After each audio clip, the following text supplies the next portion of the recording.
Durga is attending an NSF panel, so he told me to introduce our speaker today. Dr. Fritz received undergraduate degrees in mathematics from York universities in 1973, and in psychology, physiology, and philosophy from Oxford University, and his PhD in neuroscience from Brown University in 1995.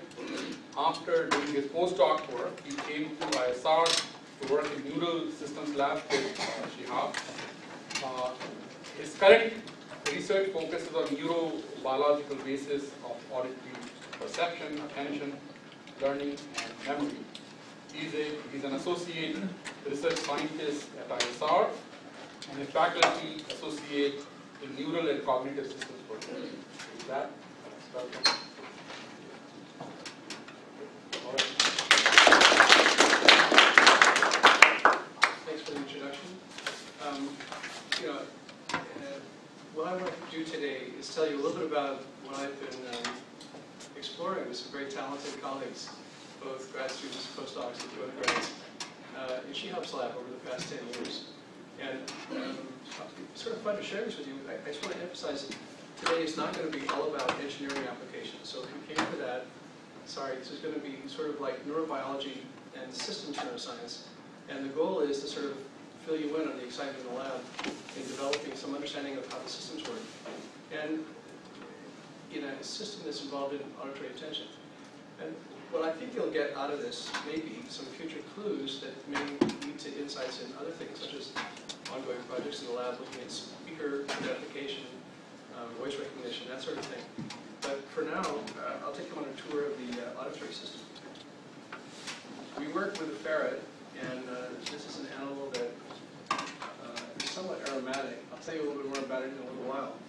But it's a very amenable animal for doing both physiology and doing behavioral studies. And this picture goes back many years. This is a picture actually from Leonardo da Vinci, who didn't have a ferret as a model, so he used an ermine, which, in case you're wondering, was the royal animal whose fur was used by King Henry V. All right? King Henry V.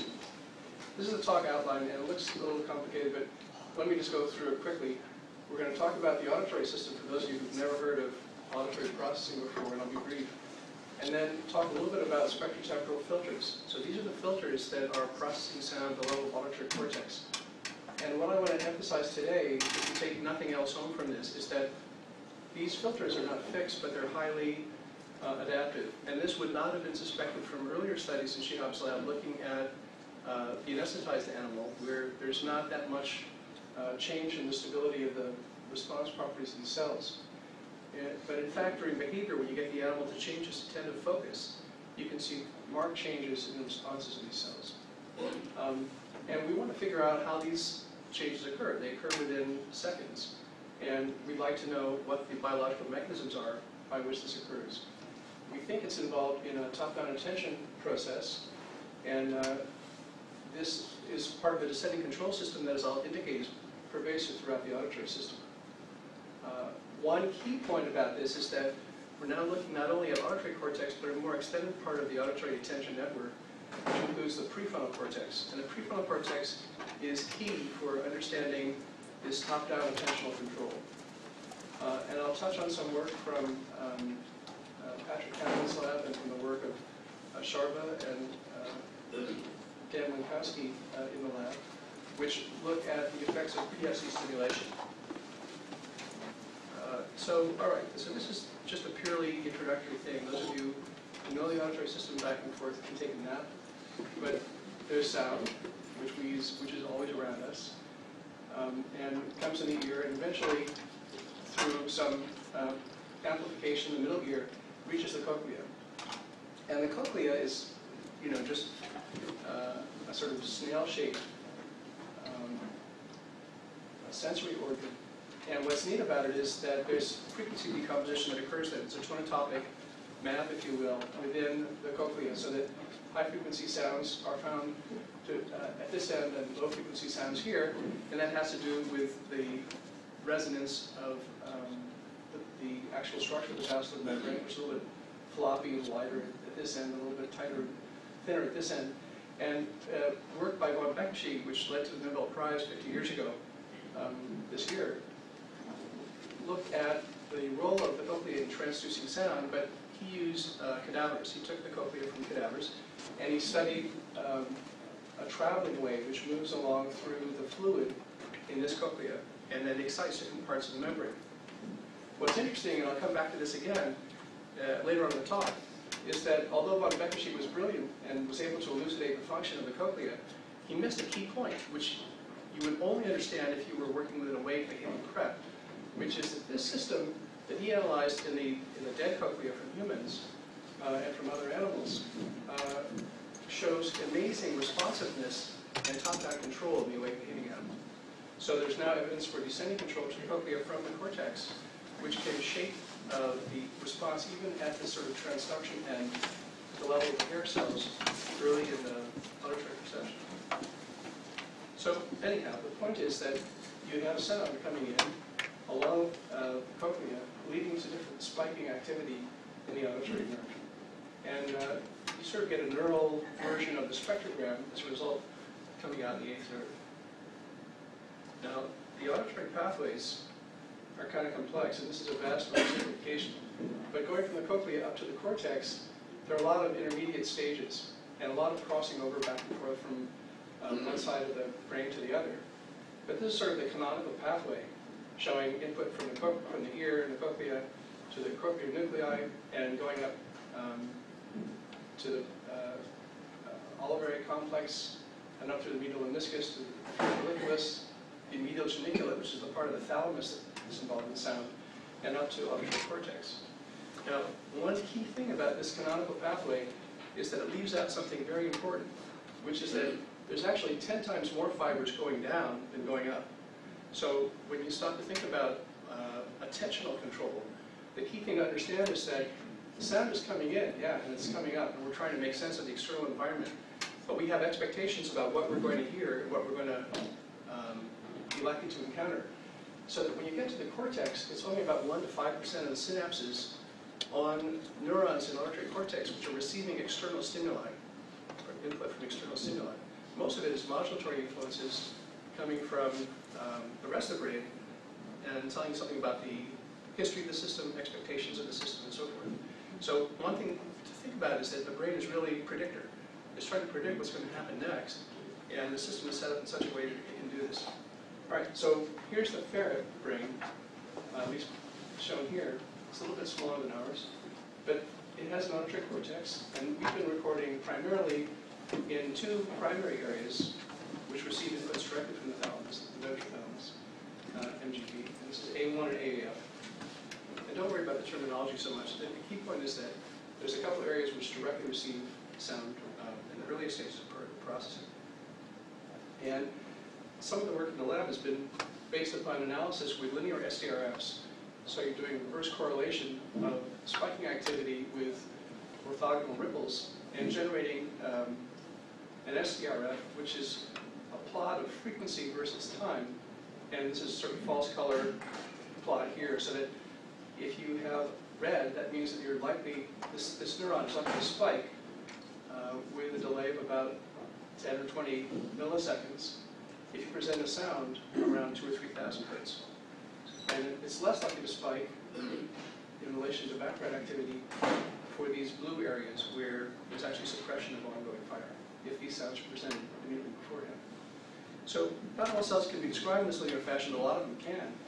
And so this work in the anesthetized animal led to an idea of a sort of cortical multiscale representation where you can represent lots of different features of sound based upon some of this, the cortical output of some of these SDRFs.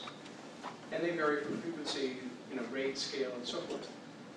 But the key point here is that even though the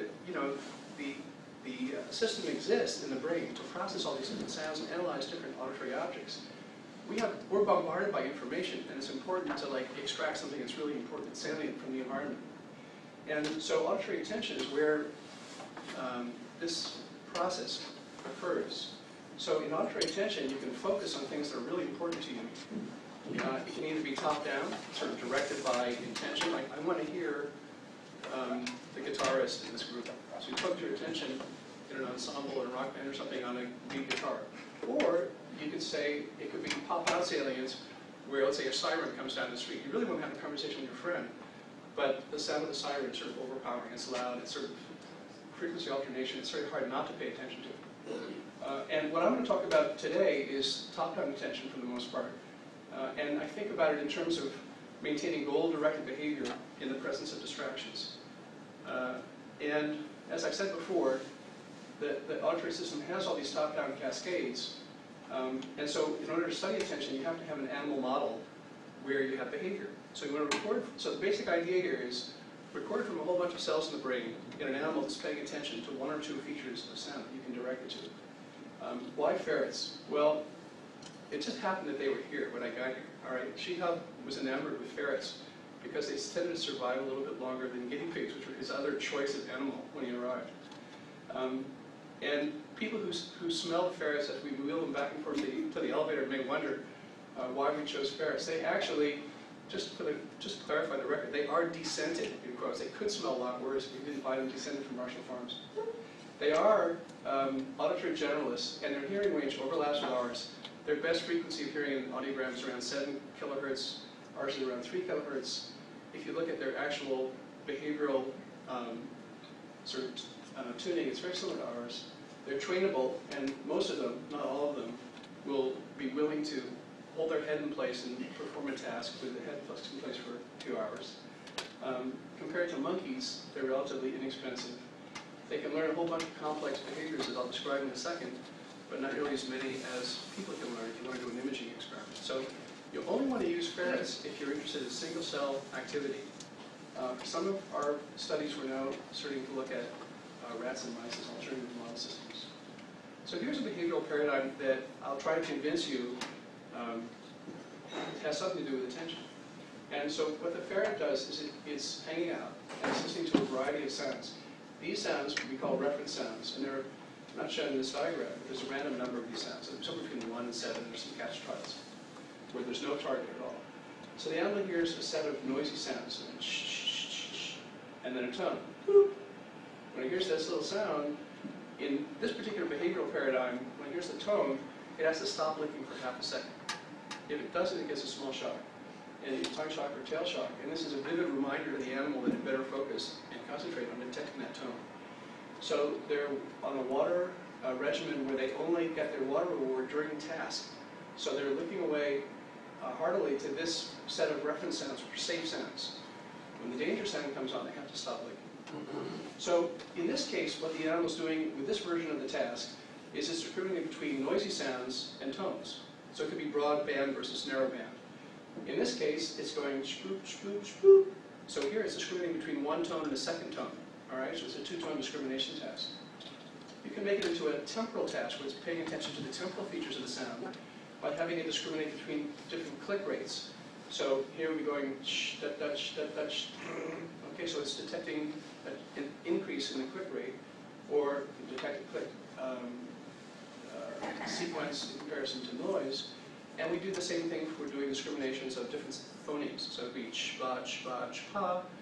We do ch, sh, sh, for an FM discrimination, which would be a spectrotemporal discrimination. But in all cases, what you can do is you can get the animal to focus on particular targets. And we think of these targets as sort of a foreground and these as background sounds. So the animal, to make a long story short, what I'm going to tell you is that they enhance the foreground, sort of a match filter, enhancing the response to the foreground for the given neurons and suppressing the background. So is there a question? Yeah, and everything you saw there is pairwise discrimination. If you address the set discrimination, I will discriminate one of them against the other. So there's a category of stimuli here, which are being distinguished from a category of stimuli here. But in each example you saw, there are 2 different signals. There's 2 different kinds of signals. So in all cases, it's a discrimination task. But between 2. In reality, you have to discriminate. Well, in fact, there's 30 different noise stimuli, which are different torques. So they have to generalize across a set of torques. And then over here, the targets can be any tone. So it's really a class, a category of noises versus category of noise. What? How do you do the experiment? How do you do the experiment? You'll see. No, okay, so here's where you put it up. What you describe is you give him 5 examples Right. of the signal, and then the one you want him to discriminate, and then you work the animal at the end. Right. And you describe 4 experiments where I have to discriminate against a particular type of signal. Right. These are pairwise discriminated. Oh, so what we're doing is we're doing blocks. So I'm sorry. We're doing blocks of trials. We're doing blocks of So trials. I have M signals, I put them all together, and can then discriminate one of them. So, John, I'm not sure if I understand your question, but let me answer what I think you were asking. So what the animal's doing is the animal's grouping, let's just focus on task A, which is a very simple task, which they learn in 2 or 3 days. So what the animal learns is that these sounds are sounds which are sounds that it can lick to. So if it was just given one of these sounds and then one tone, it would lick to this sound and not lick to this one. All right, so if you just reduced it to the simplest version where it's given a choice, lick or not to lick for a given pair of sounds, it can do this task. All right, but we're making it a little bit more complicated. Why do we do this? It's because we can generate the SCRF from these noises. So we're getting an online receptive field measurement while the animal's doing the task. So from their point of view, these sounds are just sounds that they can ignore.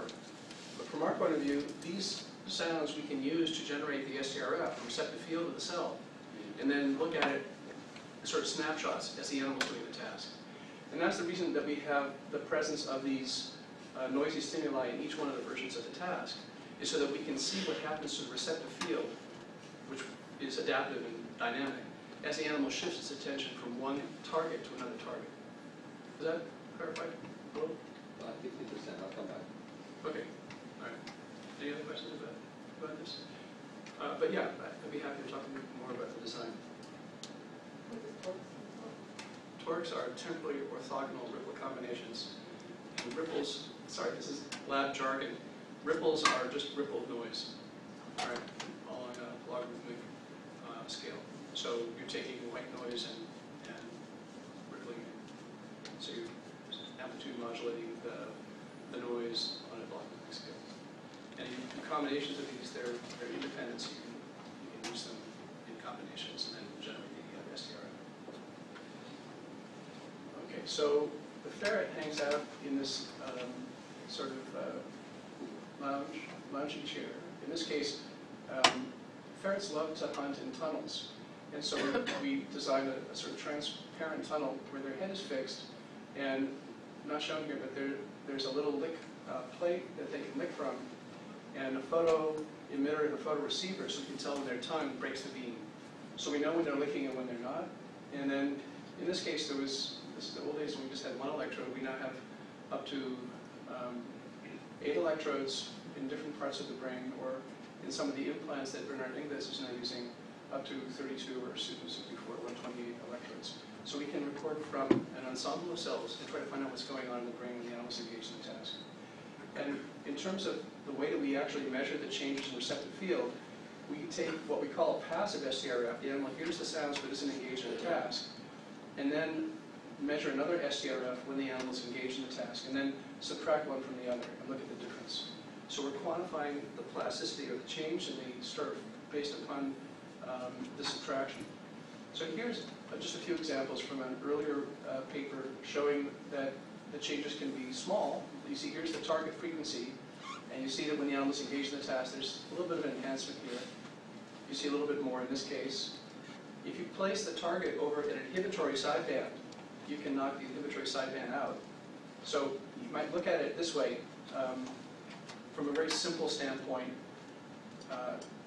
the cells as an ensemble are enhanced in the likelihood they'll detect the sound. If the target's here, the cell is more likely to say, yes, there's a sound there. Yes, there's a tone there. In a case where it was placed over an inhibitory field, this might be a place where the cell would say, wouldn't respond at all. But if you knock out inhibition, it's not going to cast a navel. So the whole point for the animal is to detect the presence of a tone. So they want to locally enhance the response. This is the way that we've been thinking about it. What is the spectral resolution of these SDRFs? It's about, there's 15, it's about 1/3 of an octave. How many cells do they have? How many what? Cells or neurons? Oh, by now we have about 300 or 400 cells that have been studied using this approach. No, I mean, if you take a single SDRF, Yeah. it doesn't correspond to a single neuron, right? Oh no, it does correspond to a single neuron. We can do multi-unit SDRFs. We can also extract a single cell because it's based on the waveform. These are also. Wait.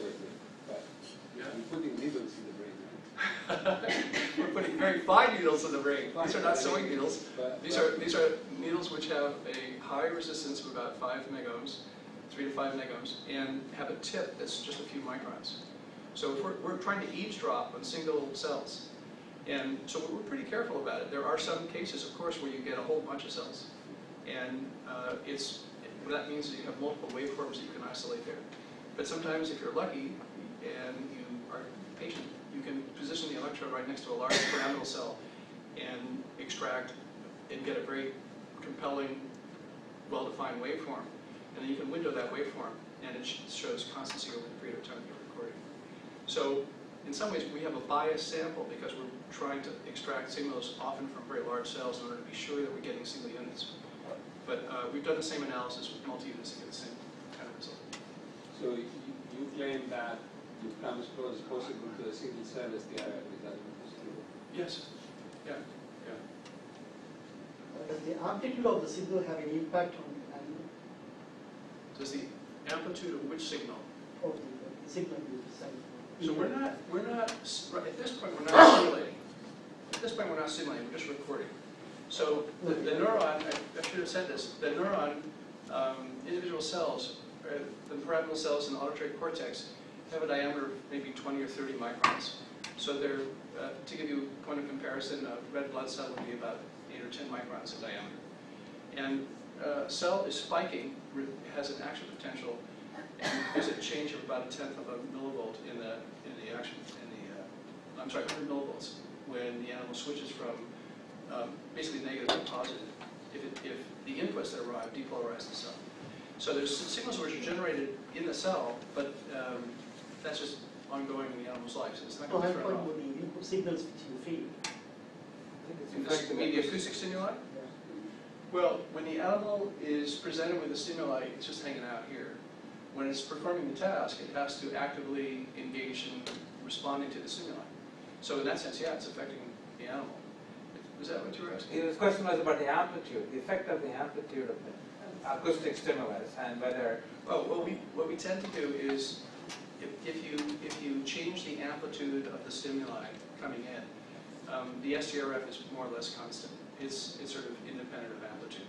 But we don't play very loud sound. We usually play around 70 dB to the animal, and so it's fairly comfortable sound, sort of at the level of the conversation or the discussion going on here. And we calibrate the ear, the inputs to the ear before each experiment, so we know that we have a pretty flat input. Any other questions? All right, so you can change in a block of trials. You can change from one frequency to another target. You can see here you sort of knocked out this inhibitory sideband when you have the animal engaged in a detection task at a frequency of 800 hertz. You enhance this frequency when the animal switches to a lower frequency. And you get effects that sometimes last for many hours. This although probably John Barros would be skeptical, was a cell that we held for about 5.5 hours based upon the waveform shape. And you can see that compared to the original SDRF, this cell was showing changes that lasted for as long as we could hold the cell. So now what we're trying to do is hold cells, we'd like to record 24/7 from animals which are implanted so that we can follow given cells over a period of days or maybe even weeks if it was stable enough. So the whole point of this last couple of minutes is that if we now sort of pool all the data from a whole bunch of different cells and then normalize so that they're all aligned along the target frequency, then this is the net effect. The net effect is that you have enhancement at the target frequency and a little bit of suppression around it. And so this is the result that we've been exploring because what this means at a population level, in auditory cortex we have hundreds of millions of cells, is that you bias the response, you change the filter properties, and now you're more likely to detect this frequency, whatever it happens to be. Sorry, what is delta A local? delta A local is the change of the. Okay, the shifting. Let me go back. So what you do here is you're looking at this change, the enhancement, the relative enhancement here, when you do the subtraction. So you're subtracting the passive SARF from the detection SARF. And you're looking at the size of the change relative to the maximum in the original passive. Okay, and that's the way we put it back. All right, so again, just to summarize in this cartoon, you can enhance and extend the auditory receptive field or bud something off, or reduce inhibition for a side band. In a two-tone discrimination task, where you're now comparing one tone to another, you get some effects which are similar for the target, but different for the reference. And here what's happening is you're actually inhibiting the response at the reference frequency in these two discrimination tasks. And I'm going to jump ahead a little bit and just say that the net result for detection for a target is this excitation. The net result for a discrimination task for the reference centered at the reference frequency is now inhibition. So they're really opposite for each other. This extra excitation here is because we would often place the target frequency about half an octave below. And if you now make the target frequency higher, this just reverses. So these effects are very striking and quite different. And if you now play a game where you change the meaning of a given sound. So now let's take a look at 1 kilohertz. So in this case, the animal's doing a two-tone discrimination task, doing two tasks one after the other. So it's going passive and then an active task, passive again, another active task, and passive. In this case, the animal's distinguishing between a 1 kilohertz and a 3 kilohertz tone. In this case, it's just detecting a 1 kilohertz tone. And if you look at the subtraction here, and what you see is that in this case, it's inhibiting the reference because this 1 kilohertz means ignore it. In this case, it's detecting it, and so you get net enhancement. So you're getting opposite effects depending upon the context, which I think is a really strong argument for the meaning of the sound, the attentionally driven meaning of the sound, shaping the receptive field. So go ahead. When you talk about context, then you presented one context which was detection, Right. another context was two-tone discrimination. Right.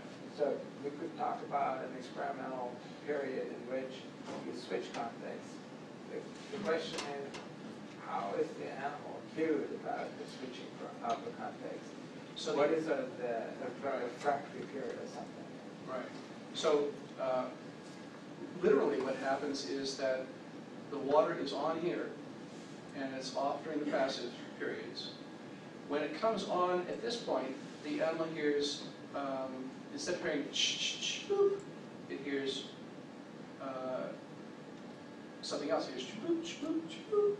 So the presence of the noisy stimulus preceding the tone is what gives it the clue about context.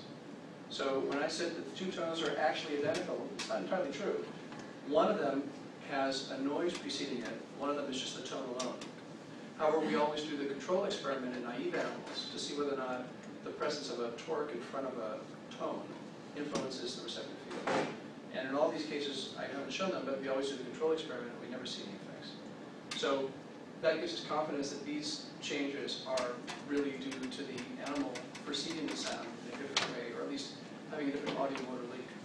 So that when it hears that tone, it's doing something quite different. In this case, it's licking. In this case, it's avoiding, stopping. But I mean, that's a good question about context. So what we like to do is have the animal switching back and forth on a trial-to-trial basis. Up till now, this has all been in blocks. And seeing whether or not we can get the animals to make the switch on the fly and see if that also leads to a change. So, in other words, this gets at the question of how instantaneous attentional changes.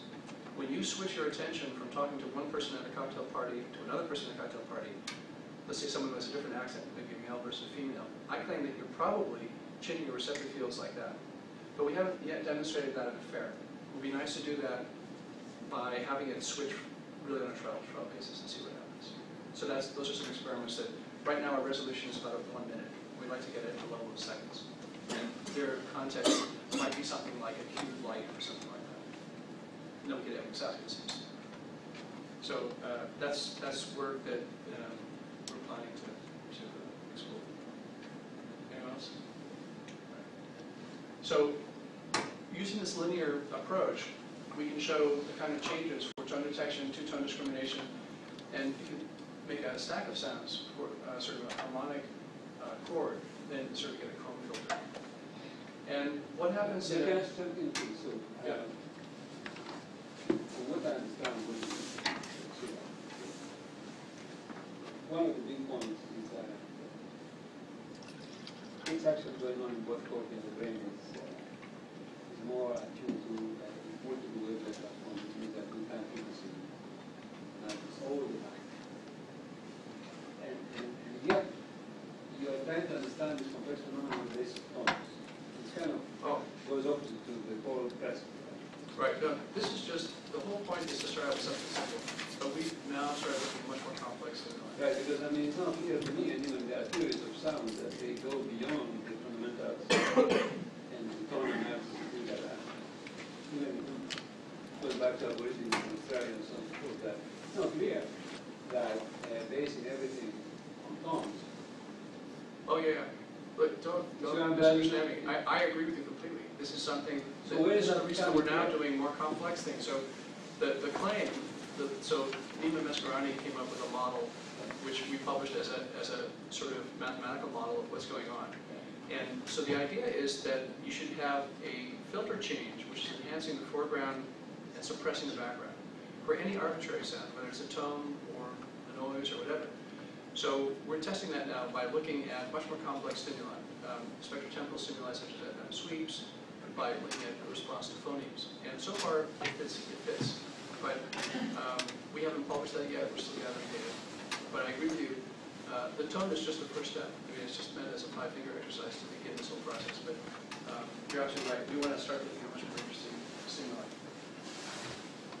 So getting back to this question, we're now looking at, this is sort of, again, starting off with simple stimuli. So here, we want to direct the animal's attention to the temporal domain. So it's looking at click rate discrimination. And here's an example of a cell which is making changes dynamically in task, which are not along the spectral axis, but along the temporal axis. So if you now look at the sort of peak of the excitatory field, it started out with a latency of around 30 milliseconds. But when the animal engages in the click task, it immediately gets tighter and shorter. So it shortens now to around 15 milliseconds, and that's shown here. So this is a cell that was highly linear, so you could actually get good readouts every minute from the cell. So these are different snapshots taken during a passive period and then during a click task. And you see persistence that lasts for a while after the task is over. And then it sort of goes back up to this point where it begins to look like the original passive an hour and a half later. If you now engage the animal in a similar to click task discrimination, it immediately plunges back down again to a short latency, as you can see here, and then comes back. So this is a demonstration of what may be going on in the spectral domain is also going on in the temporal domain. And as I said, in answer to John's question, we're now looking at spectrotemporal stimuli to see whether or not these changes occur in both axes. Yeah. In the first passive to quick task, it looked like it was anticipating the quick task. How did it? Oh, you mean this? Yeah, I guess. No. First of all, this is highly attentional. Do cells anticipate what's going to happen next? Well, the cell had been trained on click tasks, and in fact, this is a little bit lower, but statistically, if we drew error bars, there's no difference there. And if you see here, I mean, you could say, well, it's anticipating, but this is not anything that we've seen consistently. That would be kind of neat if they had precognition, but as far as we know, these cells don't have those abilities. All right, any other questions? Is there, Oh, go ahead. so there's a kind of drift in passive in between tasks. Well, Are you those could two say, different levels? are these two different levels? Well, there were a number of other things I was doing. I was doing other things with the cell during this time period. And so if I'd been really clever, I maybe, or a little bit more focused on looking at the SCRF, I would have done nothing but gather SCRFs during this entire period. But in fact, I did frequency tuning here, and I did, I think, temporal tuning using a different metric over here. So these jumps, I can't really account for how they occurred, but it is an interesting point. And it makes it clear to me that I should be a little bit more systematic in the way I measure this during the time. Are the curves for real or is that good points? Just What? it's good. Well, the point here is that, Do you have points on these lines or is it just because you want to graph it? well, we went from this point to this point. So you See, could, again, I cannot see what you pointed. right here. Oh, You can't see that? Right, yeah, okay, From here to here. yeah. So I'm drawing it as a line. There has been a change in the latency going No, from... but what I'm asking is, do you have points on that line, or is it just goes to the Oh, no, that's a gap. I was doing other things there. That was, So that was this is the... about the point. The points are the only data. Okay. Okay, yeah. And so I'm agreeing. It would be nice to fill this in and find out exactly whether it's a graded process or whether it's sort of a jump. What's interesting is that right over here, after the second click task, it jumps right back as soon as I can measure right afterwards. So it's capable of moving pretty quickly, maybe after a prior experience. And one thing that we're now doing in some experiments that I'm not going to discuss today is look at changes in spontaneous rate. So it turns out that after an attentional task, there's some changes that persist for a while afterwards, slowly drift back. And the cell goes back to its original sort of STRF in many cases. But we also see changes in spontaneous activity when the animal is not presented with any stimuli. And this is something that is mirroring some work that Joseph Fisher and his colleagues just published in Science this year. And I'll come back to that later in discussion, but the key point there is that most of the energy in your brain is dedicated to spontaneous activity. And everyone's always treated spontaneous activity as noise. But in fact, it looks like there's an imprint of what tasks you have been doing and what things you've been engaged in spontaneous activity. And this is something that we're now collaborating with Joseph Fisher on to look at the auditory system. Anyhow, this is a change that we're now seeing, just again, as a cartoon, where you get sharpening and often shortening of the latency in a temporal task. One other question that came up, because we had been using a condition avoidance task where the animal was getting negative reinforcement, was to say what happens if the animal is doing the same task, but getting positive reinforcement for it. So Steve and David in the lab undertook to try this. Here's the tone detection task, the way we usually set it up, with safe stimuli and danger stimuli in the condition avoidance task. So here, licks are rewarded. Here, if the animal licks, it gets a shock. In positive reinforcement, it is not allowed to lick during these blue stimuli, the noisy stimuli. And as soon as it hears the target, whether it's a high tone or low tone, it can lick. All right? So this is sort of, not exactly, but close to the behavioral mirror image, where we're changing the meaning of the target from negative reward to positive reward. You can think of it as a mean teacher and a nice teacher. So does it really make any difference whether you learn a fact from someone who's beating you or someone who's giving you candies and you get the right answer? So this is a question we were trying to pose. Well, we weren't actually beating the ferret. All right, so very mild shocks. But the metaphor is amplitude dependent.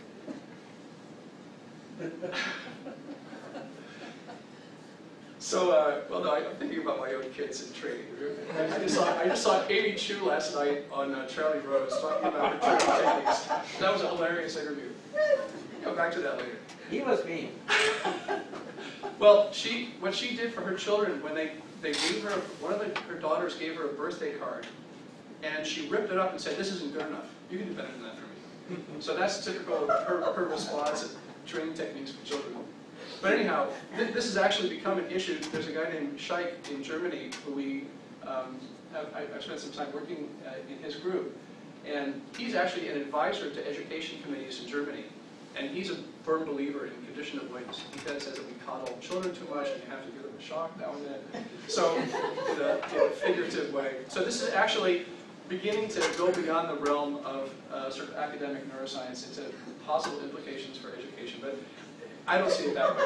I don't see it that way. Just sort of an amusing side note. All right, so anyhow, did you have a question? I'll leave that. Okay, so the animal in positive reinforcement, this is just showing licking now. This is rate of licking versus time of onset of the stimuli. Stimulus onset is this dashed line, offset here. So the animal is hanging out. It doesn't lick for the reference stimuli, which now have no sort of value for the animal. But as soon as the target tone comes on, it starts licking like crazy. In condition avoidance, it can lick freely for these sounds, which are now safe sounds, but it has to stop licking when the target comes on. So behaviorally, it's really doing something quite different. And what's crazy, and was unexpected at first, was that the net effect that we saw for the condition avoidance was enhancement of the target frequency. But what Stephen showed, and this manuscript is now in review, is that there's net inhibition when the animal's doing a positive reinforcement task. So not only is it behaviorally a mirror, but it's actually, in terms of the changes in receptive field, exactly opposite. Now, if we stop to think, and this has been shown now with a whole bunch of animals doing just one task, conditioned avoidance or positive reinforcement, and some animals that have been trained on both. And you switch back and forth, and it's consistent when they go from one task to another. What was the reward? The reward was water, so it's the same reward. Right? They just got a few drops of water when they licked for the positive reinforcement case, and they got a timeout if they didn't lick. If they did lick during the noisy stimuli. If they licked during the early phase, They're doing exactly the same discrimination, noise versus tones. But in one case, just to make sure everyone is on the same page here, in one case, they get a reward for positive reinforcement. They get a few drops of water if they lick to the target. And here, they get penalized. They get a timeout and have to repeat the trial if they lick during this period of the noisy stimuli. And the opposite is true here, where they get as much water as they want during these safe stimuli and have to stop licking here. Yeah? So it seems like that behavior would be dependent on the length of time that you have. You know, if you have a really, really long timeout and then a really short reward, Exactly. maybe they So- should so- really be focused. Exactly. So you could argue that it's not only the reward valence, but also the reward magnitude, which makes a big difference. And we're exploring this. Yeah, it's a good point. So, one thing that I want to emphasize, this is a cue, in the two-tone discrimination task, this is a cue for approach. So here, the animal can lick, and this is a cue for avoidance, stop licking. And so in that sense, it's exactly the same as what's happening here. In a positive reinforcement case, this is a cue for approach, this is a cue for avoidance. And so if you think about it in terms of an audio-motor link, it's clear that you could have changes in receptive fields which are enhanced at the target frequency or suppressed. They both carry the same amount of information. The question is, how is this interpreted higher up in the brain if these changes are opposite at the level of A1? And this is something we haven't quite resolved, but it remains a sort of challenge. So here, just a quick summary of A1 receptive field plasticity. They change rapidly, the filters change rapidly and precisely. They reflect the challenges the animal faces. They can have spectral and temporal tasks. And some data that I haven't shown you, but the magnitude of the filter changes is influenced by a whole bunch of factors, including task difficulty, behavior, performance, motivation. They can persist for hours and may form a kind of sensory memory.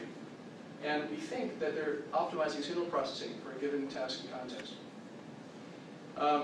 So we took a look at the secondary areas, this PPF and PSF, and I'm going to sort of jump through this very quickly. This is where Serena Atiani, who's just graduated as a grad student in the lab, is pursuing work looking at human auditory system.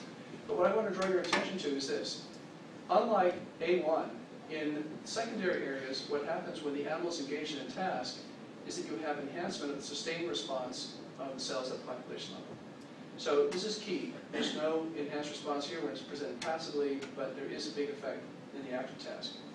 And if you now compare the active versus the passive, it's a ratio. So how much of an increase, how much of a bang for your buck you get when you're doing behavior? There's a small increase in A1, a much bigger increase in the secondary area, and a whopping increase in prefrontal, which is an area that we're now going to turn to. So I was interested in how these changes that we see in primary auditory cortex and the sensory filters occurs. What is the general sort of overall brain network that's involved? And so we started recording in prefrontal cortex in the ferret. This just shows that we really were recording there, so we did some injections. And what you find is something quite different than an auditory cortex. And this is why I talked about this in terms of meaning. So here's what happens in prefrontal for a lot of cells, maybe about half the cells in prefrontal. What happens is if you present the stimuli, and now I'm showing with a red dashed line the firing rate, this is number of spikes per second versus time. And red is the response to the target stimuli. And these are the ones, remember, that are really important to the animal because they get a shock. They don't respond to them properly. But if you present these passively, the red or the blue stimuli, there's no response in the cell. And it's really totally, for all intents and purposes, disinterested. However, when you engage the animal in a task, the same stimuli, exactly the same sequence of stimuli, leads to a very different picture where in some cells you get a very enhanced response that can persist later. And in some cells you get a marked decrease in response. But the point is, there's huge modulation depending upon the meaning of the sound in a task context. And so we plot this here. This is a heat map with this is number of cells. Here's time. Here's the onset of the stimulus. Here's the offset of the stimulus. And what you see is there's very little response in a passive task or a passive condition beforehand or afterwards. a little persistence there, but not much. But you see about half the cells in this active modulated group show enhancement, about half show suppression. And what's interesting is they form a temporal windowing and sort of a temporal tessellation, so that you have responses that occur gradually over time after the onset. The shortest ones are like that, about 30 milliseconds. The longest ones have a latency that occurs even after the sound goes off. So these are the population summary of these effects. It's very quick to adapt, so if you have the animal doing a task where it switches meaning, here we're having the animal doing the same kind of trick that we did before, going from a tone detection to a tone discrimination task. If it's doing tone detection, both high tone and low tone elicit this build-up response in the active task. If you now have a two-tone discrimination, where one of those two tones now means everything is okay, it's safe, then that tone continues the target tone continues its build-up response, but the tone that just gave you that is now flat. So you change the meaning of the sound, and it leads to a changed response in prefrontal cortex. So this cell is not following anything about the acoustics, it's following only the behavioral meaning of the stimulus. So that's the key point that I want to emphasize here. And some of these cells in prefrontal, similar to the cells in auditory cortex, show persistent effects after the task is over. So you can think of it as attention is leading to some change in the brain. And you might say it would disappear like a tabula rasa as soon as attention and behavior goes away. But what this is showing is that some cells in prefrontal as well as in A1 show persistent effects. So these are presenting the same stimuli, the target still shows a response afterwards, even though it showed no response before. And here the response decrements, I give it another task, and it comes back again. So these cells are showing modulation during behavior, persistence after behavior. And some cells are showing a bizarre form of behavior, which I call nostalgia neurons, just because it was odd. There was no response during behavior, but they remembered it fondly, that episode fondly afterwards. So you have enhanced response to the target selectively after the task is over. And this gets at the issue of what the long-term changes are in the brain after an attentional episode has occurred. So we think about this in a very oversimplified way as the sound comes in, it eventually reaches A1, and there somehow has to be a moment when there's sound recognition. You perceive the target, you know that it's something important to the animal in the context of the task. And what we think is happening is that there's a combination of things going on. There's a top-down message which is sent to auditory cortex from prefrontal, but there's also a message which is being sent down to some neuromodulators. What are neuromodulators? They're quasi-transmitters that are released from subcortical nuclei. And they include acetylcholine from basalis, noradrenaline from the locus coeruleus, and dopamine, serotonin, and they all sort of suffuse the brain and projecting to a large number of cells across the brain. And they change response properties and may sort of be permissive of plasticity. So we think the sound's coming in, whatever sound is associated with these neuromodulators then leads to change in synaptic waving matrix. And that can lead to a change in responses and receptive. So that's supported for nucleus basalis by this work from Lynn and Nicolelis, just showing that indeed, when the animal detects a tone, you get a big response from this neuromodulator, which is secreting a lot of acetylcholine in the brain, and maybe permissive of plasticity. And we see the same things in recordings from the brain. Let's get these details. This is some work now that I'm turning to from collaboration with Patrick Kanold and work with Dan Winkowski and Sharma, who are both postdocs in the lab and shared in Patrick's lab. And what Dan did was, both in the ferret and in the mouse, try a stimulation study. So they're stimulating prefrontal cortex, pairing with tones, and in a baseline condition, there's no stimulation, just presentation of the stimuli. And in the pairing condition, you pair the stimulation with the tones. And the question is, what happens to the brain? And in some cells, what happens is that you get enhancement at the target frequency. It's not true for all cells, it's true mostly for cells which have a best frequency near the target frequency. But this kind of change, this kind of enhancement, is very similar to what we see in behavior. And so it's been very intriguing to think that there may be a simple mechanism by which this top-down attention is working through the frontal cortex. And the frontal cortex is known from other studies to be involved in attention, so this is a totally wild idea that it may be playing a role in modulating sort of sensory processing in the front end.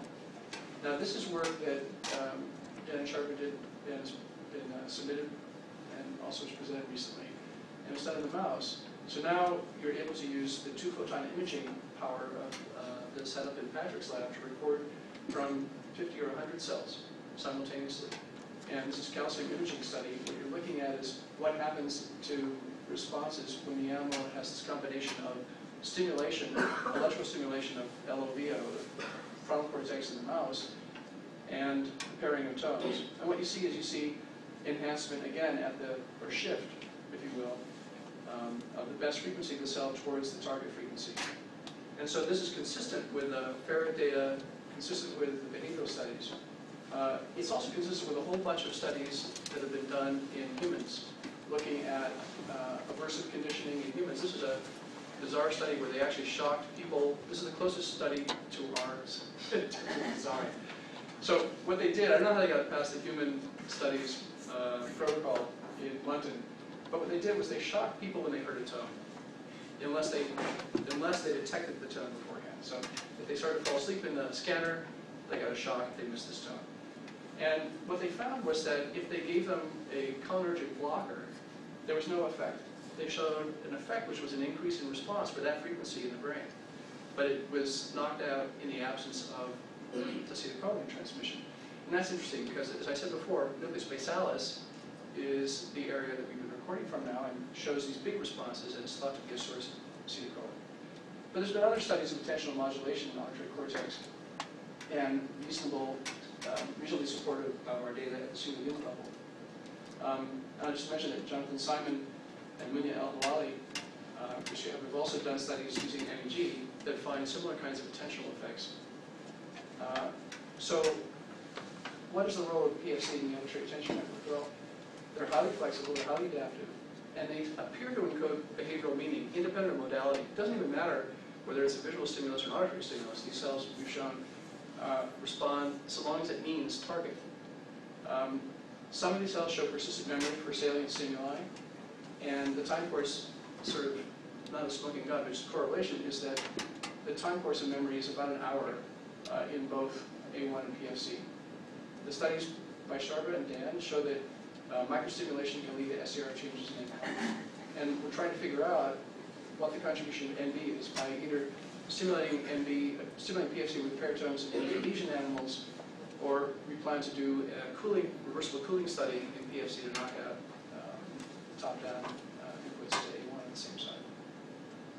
So the idea is that attention dynamically modulates these spectral properties. And we suspect that this is going on all the time. It's going on at multiple levels of the auditory system. And the hope is that you can translate these insights into signal processing design for auditory scene analysis and speech processing programs, sort of a neuromorphic engineering style. This is just showing some diagram from Rolf Siegma's recent paper, where they talk about attention-gated reinforcement learning. So they have essentially a neural network here with output layer, input layer, and some middle layers. And the key point is that these different feedbacks for enhance or sort of decrease the synaptic weightings are based upon neuromodulators. This one would be acetylcholine. Let's say this could be dopamine or adrenaline. But the key point is that you enhance the things that lead to a positive output, and you inhibit the things that led to a, let's say, incorrect response. And so we can test this out in our system by looking at sort of the synaptic weightings or the responses in the receptive field as the animal engages in the task. We don't yet know exactly what the role of the PFC is, but as I say, we're working on it. Thank you.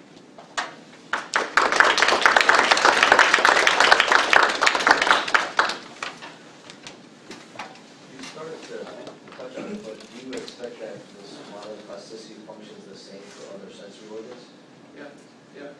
So, I mean, I'll just give you one example of that.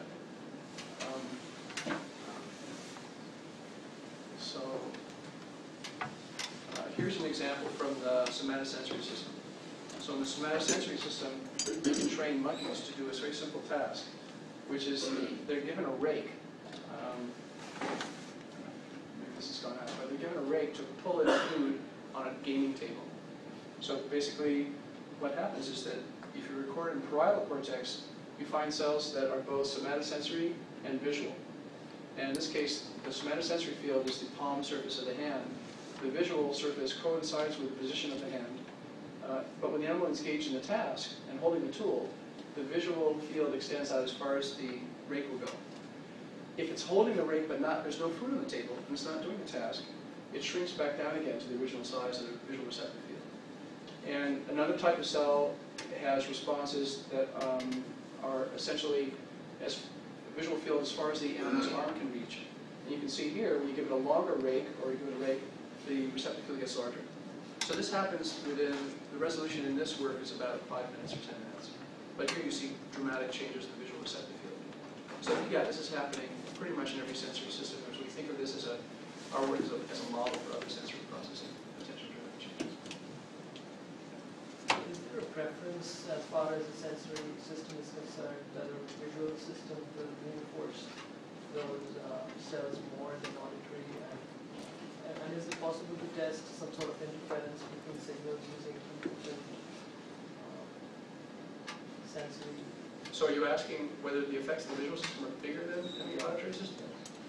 Well, the visual system has been studied a lot more than the auditory system. There are a lot of people who have been studying it. But the changes in A1 are actually less than, changes in B1, which is the primary visual cortex, are actually less than A1. So if you look at it that way, auditory system is showing bigger changes. It's a little bit of a difficult contrast to make though, because the receptive fields are much bigger in A1. So if you go to B4, which is a higher level in visual processing, the changes are more or less comparable to the changes that are observed in A1. So I would say that the changes that people observe in these different contexts are more or less the same in amplitude as you go from system to system.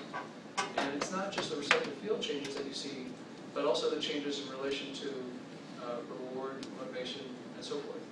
And I'd add, in the auditory system, what you get is not only changes in single-cell responses, but changes in the overall global map.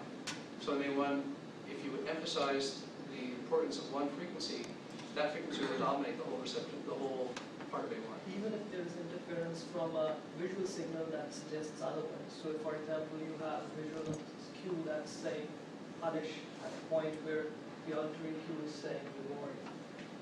If you put the two signals in conflict with each other, then you create a sort of difficult choice for the animal as to which stimuli it's going to follow. But we have set up a set of experiments where it has to ignore a visual stimulus, which it can attend to in other contexts. So in other words, you present exactly the same auditory and visual stimuli. In one case you attend to auditory, in the other case you attend to visual. And the results for that experiment are not in yet, but maybe that's what you're getting at. The question is, can you ignore an entire modality? And what happens if they're in conflict with each other? So that's something that we're intrigued by, and it's a little early to say, partly because the ferrets are not great at visual discrimination. They can do some visual discrimination, but I wouldn't say they're as acute at it as they are at auditory. So we're now going to explore somatosensory discrimination and putting that against auditory, because they respond very well to this kind of stimulation.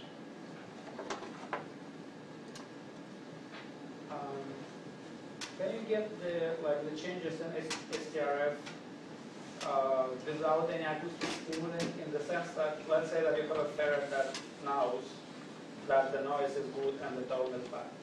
And then you put the ferret into this test apparatus, and even before presenting any acoustic stimulus, you already get the attention focused on tone, just by The animal doesn't know what the stimulus target is going to be, because it changes every day. If we use exactly the same stimulus as a target every day, that's probably what would happen. You get a long-term change. So what we do... So the animal is trained for multiple scenarios? Yeah. Okay. Yeah, animals all learn, multiple variations on each task type, and they learn multiple tasks. So they're not, we think of them as sort of generalists rather than specialists. And the idea here was, some earlier studies had only listed that the animal always has to remain between 5 kilohertz and 5.1 kilohertz. If we wanted to try a more general version of the task where the animal never knew what was going to come up next. And the idea was, don't make it a specialist, make it a generalist and see what happens at a short time scale in terms of adaptive changes for a given task condition. But we'd like to study, but let me just finish that. But right now, we're beginning a set of studies to ask that question by looking at long-term learning. So by putting chronic electrodes in and following the response of cells over time, then what you can do is follow, how a cell or set of cells change their responses when they know the target's going to be the same thing every day. And we think that we can sort of begin to study perceptual learning by the same kind of approach that we've taken for these attentional driven changes. So how many tasks the animal can develop training for one task? The animal, it depends how you define task. I mean, these are all same different tasks, so you can say they're all the same. But if you say the animal's responding in one case to clicks, in another case to tones, Yeah. in another case to phoneme discrimination, I guess the most that any animal we train on is about 6 or 7 different tasks, conditions, and they can learn that within a few months. Okay. And they can keep all 7 patterns of the brain and really and switch to each of them after the first few. The best ferrets can. Not all the ferrets can. But the best ferrets can. Okay. Yeah. There's a range in behavioral aptitude.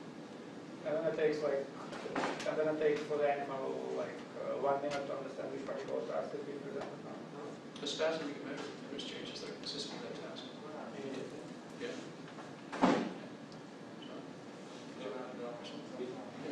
Yeah, I mean, you are measuring things at different levels of hierarchy. And while these are interesting phenomena, I would have expected that they put them together in their model and see how they can reinforce or refute each other. So you have the different parts of the brain, right? So what exactly is the cosmic architecture that we are hypothesizing? Because sure, there's all kinds of parts of the brain that communicate with anything else, right? So just measuring the different parts and finding, giving this interpretation, is an initial step by. But the first step is just doing That's not sort of just exploratory, neuroscience, sort of right? correlative studies. And then the step that I was describing here that Dan and Sharma have been engaged in is actually stimulating, perturbing one area and showing changes in the other in the context of sound. And we don't get that when you stimulate any area. You can stimulate basically anybody that gets no changes. You stimulate visual cortex, you get no changes. It's specific to, and we're now doing a mapping study in prefrontal cortex to find out what areas in particular are likely to lead to these sorts of changes in receptive fields in A1 for this pairing paradigm. Then the cooling paradigm, I think, is also going to be instructive. All the projections from prefrontal are ipsilateral. So if you have the animal engaged in a task and you do reversible cooling by planting cooling coils, you can knock out prefrontal. So the conjecture is, the claim would be, that you get plasticity on the side where there was no, an A1 where there was no cooling from prefrontal cortex, and no plasticity on the ipsilateral side of the cooler. So if that's true, again, that would be sort of supportive evidence for the idea that these guys are linked. I didn't touch on something else, which is, in the interest of time, we record simultaneously from these areas and look at cross correlations. So we look at local field potential neurons and find. you do that?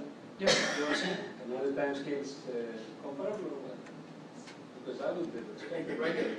the higher level neurons will work on slower time. All right, so I think this thing's going out, but let me just show you here.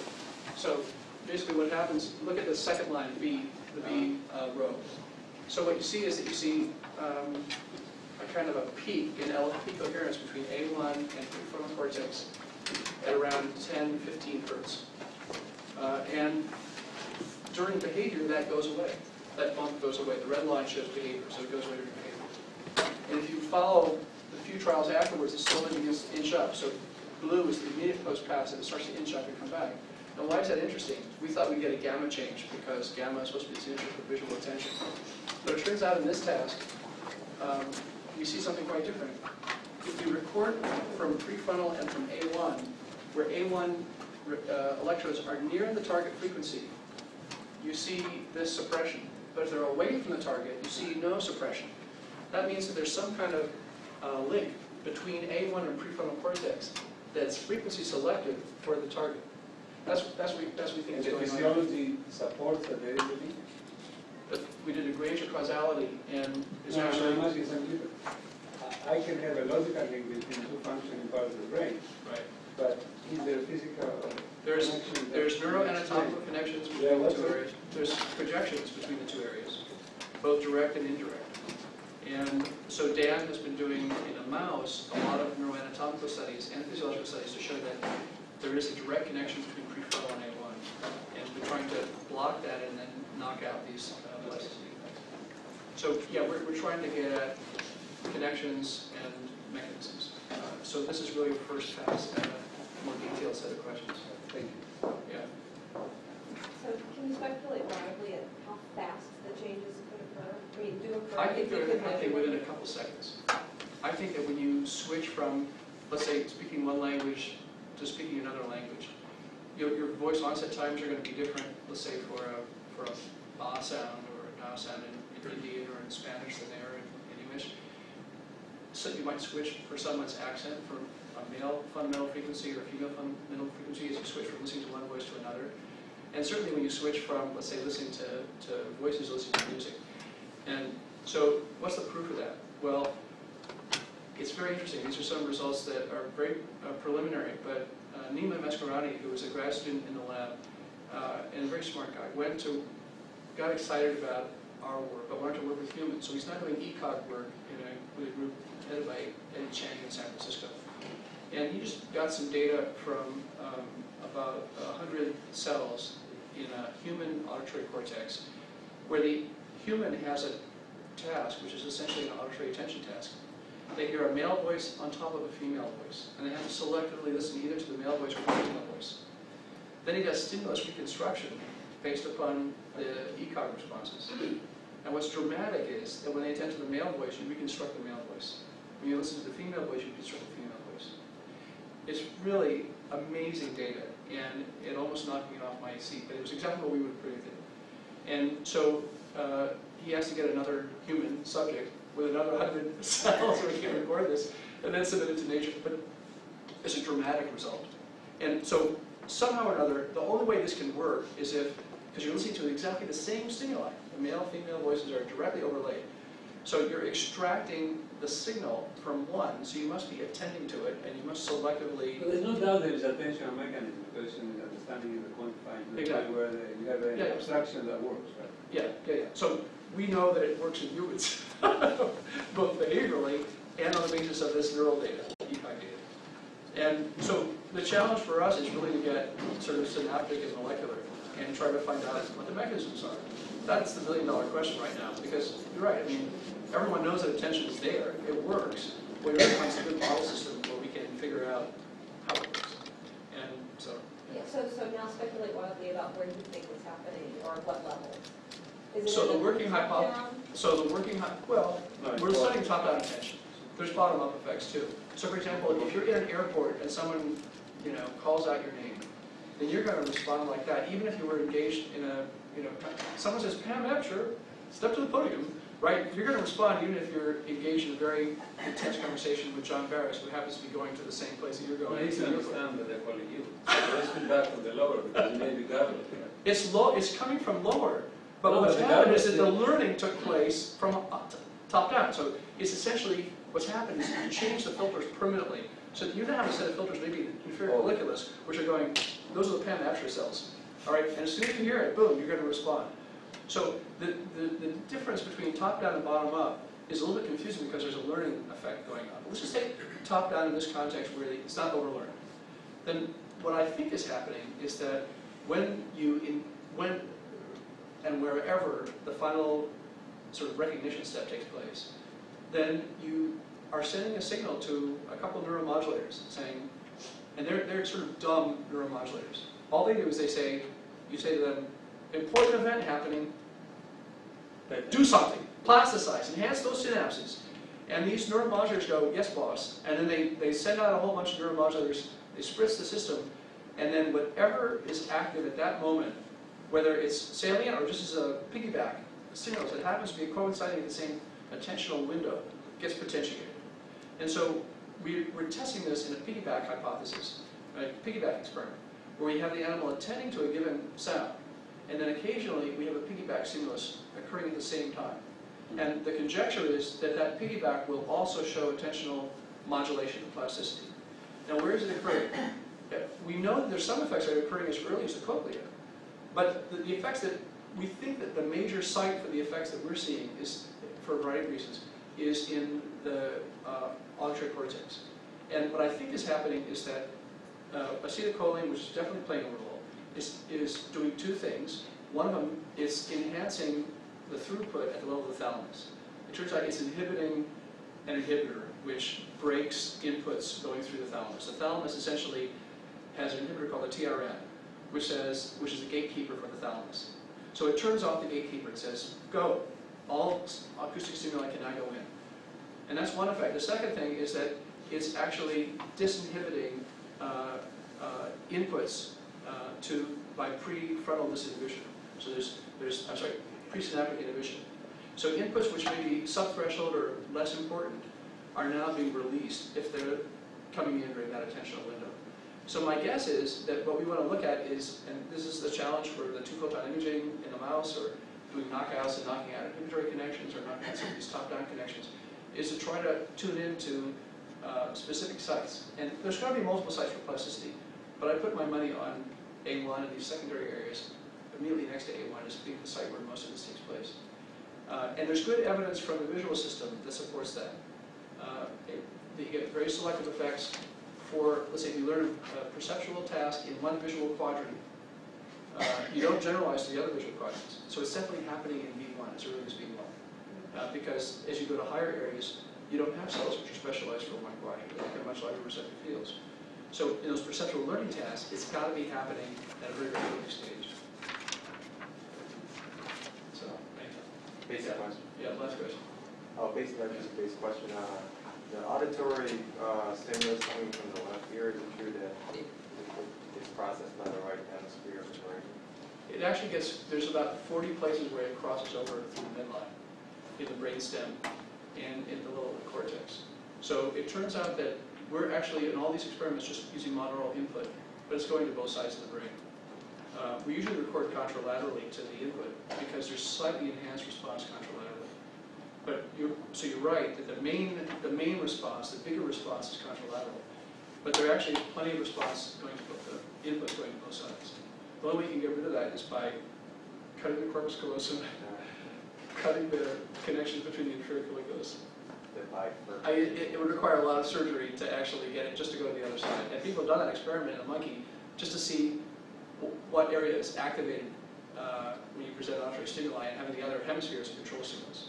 But it takes a lot of surgery. We have to cut a whole bunch of connections in order to make it work.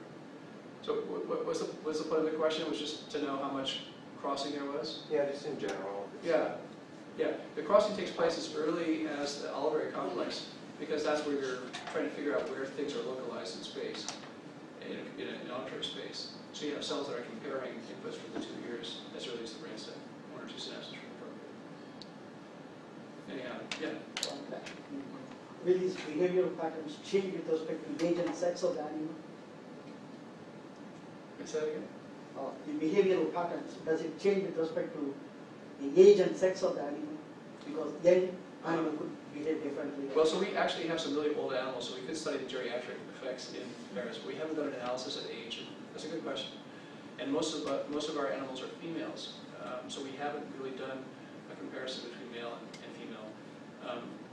Again, who knows? My guess is that both brains are equally plastic. Because usually female part is more other than man in natural, because of predators and everything.